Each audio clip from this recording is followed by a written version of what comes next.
दोस्तों, क्या आप जानते हैं कि भारत, नेपाल, बांग्लादेश, श्रीलंका और पाकिस्तान में मौजूद 51 शक्तिपीठ आखिर कैसे बने? ये कथा जुड़ी हुई है माता सती और भगवान शिव से। माता सती ने जब अपने पिता राजा दक्ष के यज्ञ में भगवान शिव का अपमान होते देखा तो वे अत्यंत दुखी और क्रोधित हो उठी। उन्होंने उसी क्षण यज्ञ अग्नि में प्रवेश करके अपने प्राण त्याग दिए। जब भगवान शिव को यह समाचार मिला तो वे शोक से व्याकुल हो गए। अपने हृदय में असहनीय पीड़ा लिए वे माता सती के निष्प्राण शरीर को कंधे पर उठाकर पूरे ब्रह्मांड में विचरण करने लगे। उनके दुख और क्रोध से संपूर्ण सृष्टि का संतुलन बिगड़ने लगा। सभी देवता चिंतित हो उठे और इस संकट से उभरने के लिए उन्होंने भगवान विष्णु से प्रार्थना की। भगवान विष्णु ने स्थिति को संभालने के लिए अपने सुदर्शन चक्र का प्रयोग किया और माता सती के शरीर को खंड खंड कर दिया। जहां जहां माता सती के अंग और आभूषण गिरे, वहीं वहीं शक्तिपीठों का निर्माण हुआ। इन पवित्र स्थलों पर देवी की शक्ति स्थिर होकर सदैव के लिए विराजमान हो गई।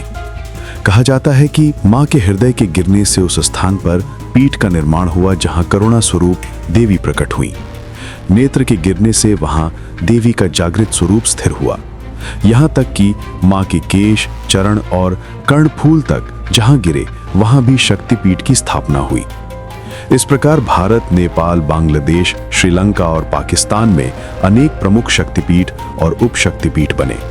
आज 51 प्रमुख शक्तिपीठ और 100 से अधिक उप शक्तिपीठ माने जाते हैं और प्रत्येक शक्तिपीठ में एक देवी स्वरूप के साथ एक भैरव भी विराजमान है।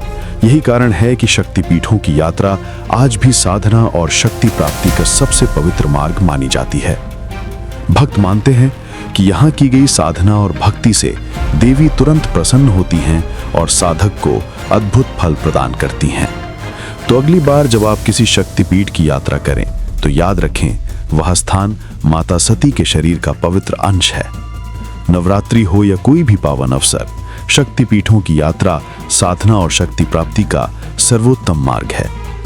इस प्रकार शक्तिपीठ केवल मंदिर ही नहीं बल्कि माता सती की दिव्य उपस्थिति के जीवंत प्रतीक हैं।